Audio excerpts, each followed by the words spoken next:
if you are not running ads coming into 2026 and beyond, you are going to get trampled on by your competitors who do. It is not about either posting content or running ads. It is about posting content and running ads, and ads are essential. If you are still listening to the content gurus telling you to post content consistently, add as much value as possible, have better hooks, or get your videos professionally edited, you are listening to what everyone else is listening to. So you are going to stay within the noise. You're going to get left behind. Ads are the only way to guarantee that your content will get pushed out to people. It is an exchange, and you have to pay to play. Okay, so that is why I'm putting together this video to show you the anatomy of ads so that you can create a money printing machine. That is what advertising is, right? You put $1 in and you can sometimes get $2, $3, $4, $5. I've got clients that are getting $20 out, right? So they're putting $1,000 in and getting $20,000 out.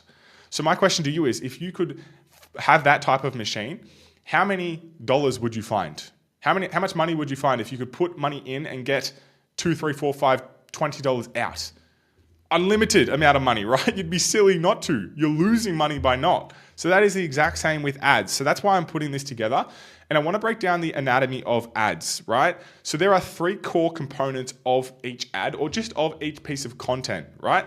Now, down here is the most important. So down here we have the idea or the angle. Now, this is the most important aspect of the ad or the piece of content. If you do not have an angle that is unique or an idea that is intriguing, it doesn't matter how good the other 2 pillars are, no one's going to watch it, right? So the idea or the angle is the most important thing. And I'm going to show you how to get a unique idea that attracts people in just a second. The other 2 are the structure of the video or the ad and the format of the ad. So I'm going to break all 3 of these down here, but you can picture ads like a container. The piece of content is a container. This is the container here. Within the container, you have these 3 elements. You have the idea, the structure, and the format. So what do all of these look like? Let's break this down. So over here, we have the formats. So formats are how the video is presented, right?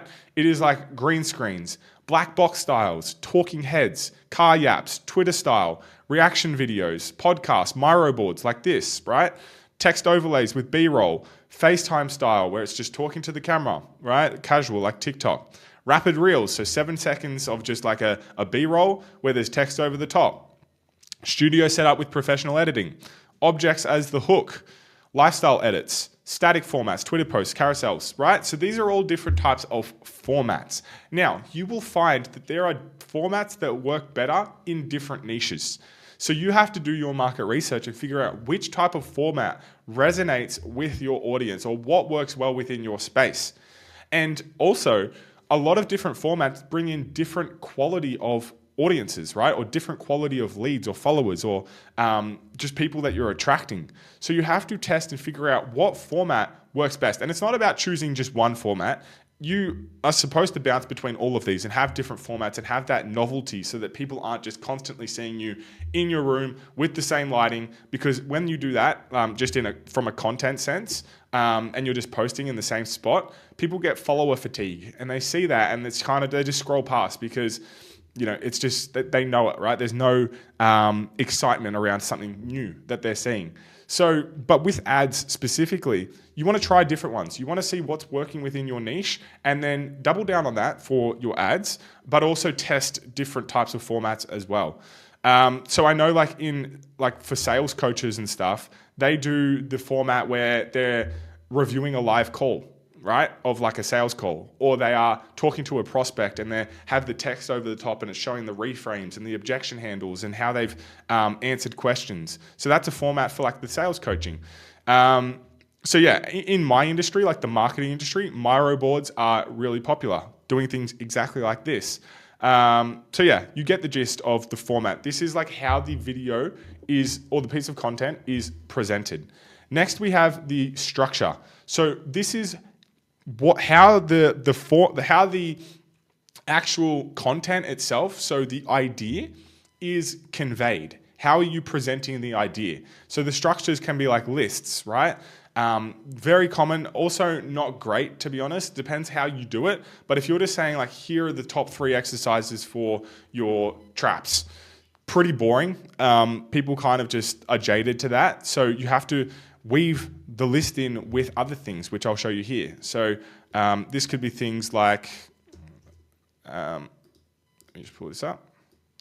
Examples, stories, quotes, frameworks, how-to tutorials, statistics and research, metaphors, analogies, before afters. So obviously like in health and fitness, before afters are huge. That's a great structure. So maybe there's a way that you could have a list with a before after, right? Here's the top 3 things that Tom did to go from this to this, right? Something like that. So that helps with creating intrigue as well. POV, problem solution, mistake lesson, step-by-step breakdowns, this versus that, trends, insights, behind the scenes, testimonials, hook value, call to action, triggers, reframes, timeline journeys. So this kind of gives you a better understanding of the formats and the structures. These are the visuals or the layouts of the actual ad itself or the creative.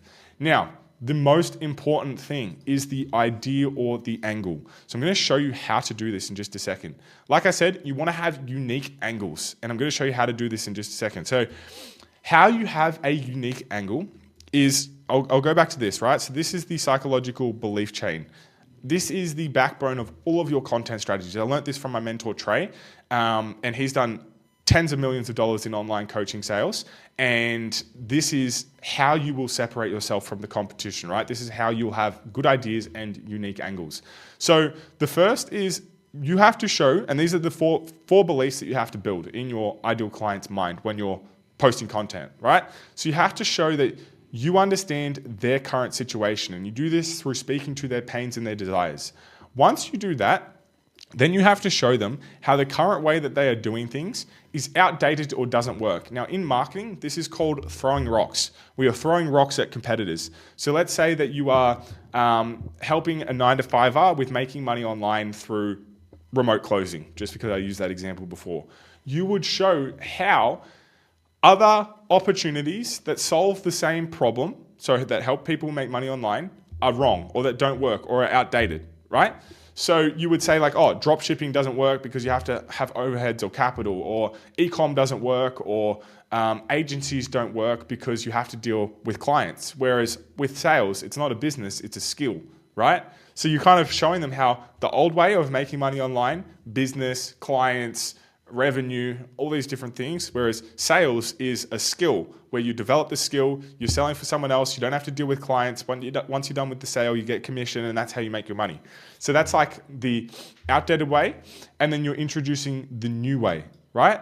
But how you do this at an even deeper level, because people are doing this, right? Like I said, it's a marketing term where it's called throwing rocks.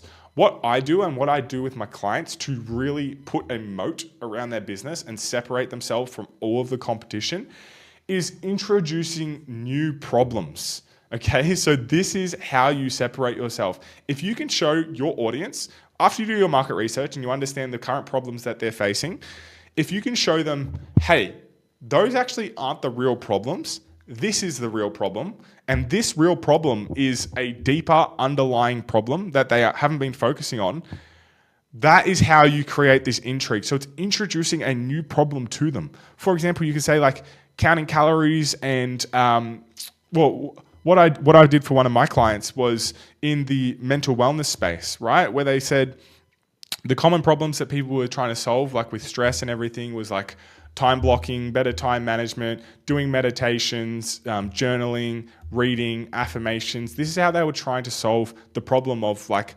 having stress or overwhelm or burnout.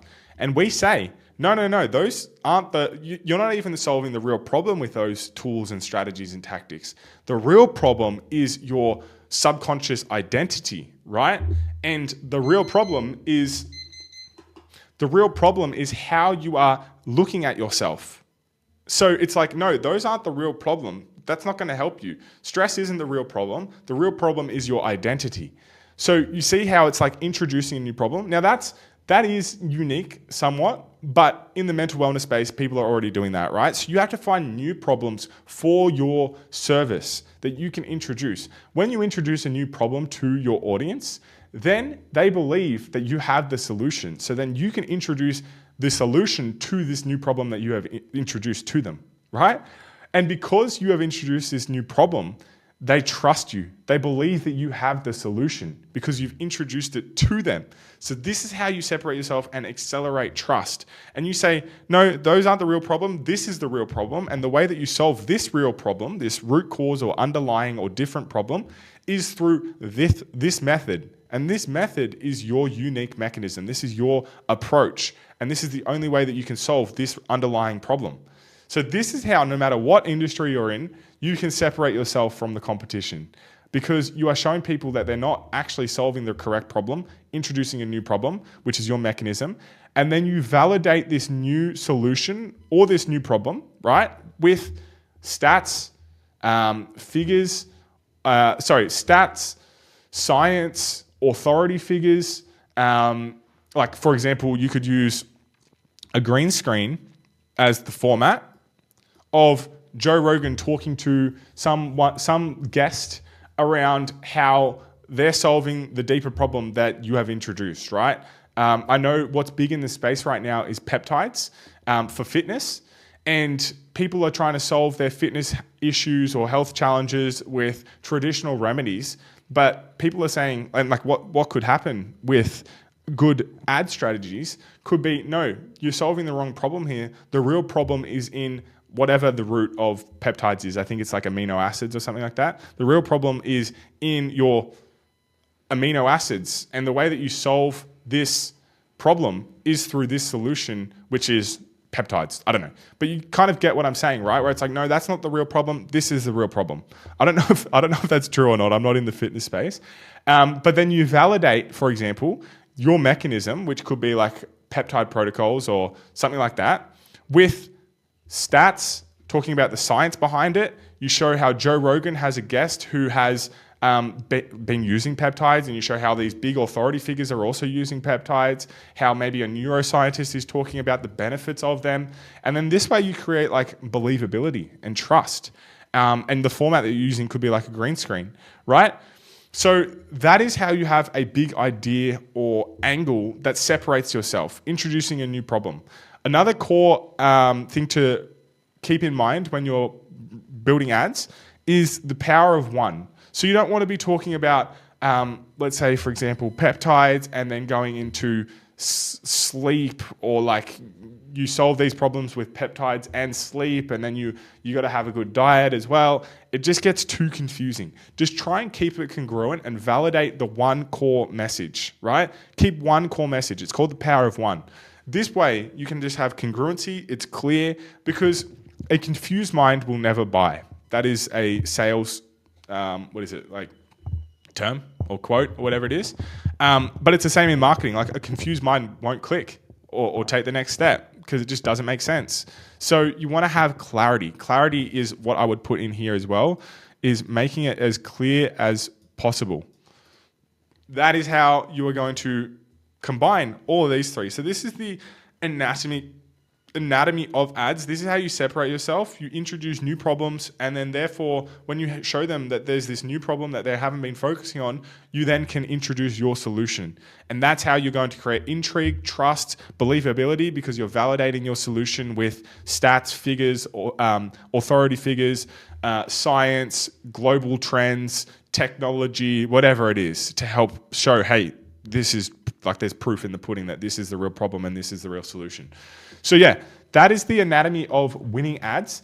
If you are wanting just all of these sheets and everything, just comment sheets below. Or DM me sheets on Instagram. What I can do, I have some static mock-ups of Twitter posts as well. So I'll put them in the bio too, and you can test those as formats because I see that they work really well. If you are wanting to learn how to do everything from A to Z to scale to 15 to 20K per month with your online coaching business or your online service-based business, just DM me the word grow on Instagram, and we can open up that conversation to see if it makes sense to work with each other. If you're doing over 20K per month and you're wanting someone to do everything for you, just DM me on Instagram, and yeah, we'll have a chat there. Hopefully you guys got some value from this, and yeah, I'll see you in the next one. Thanks.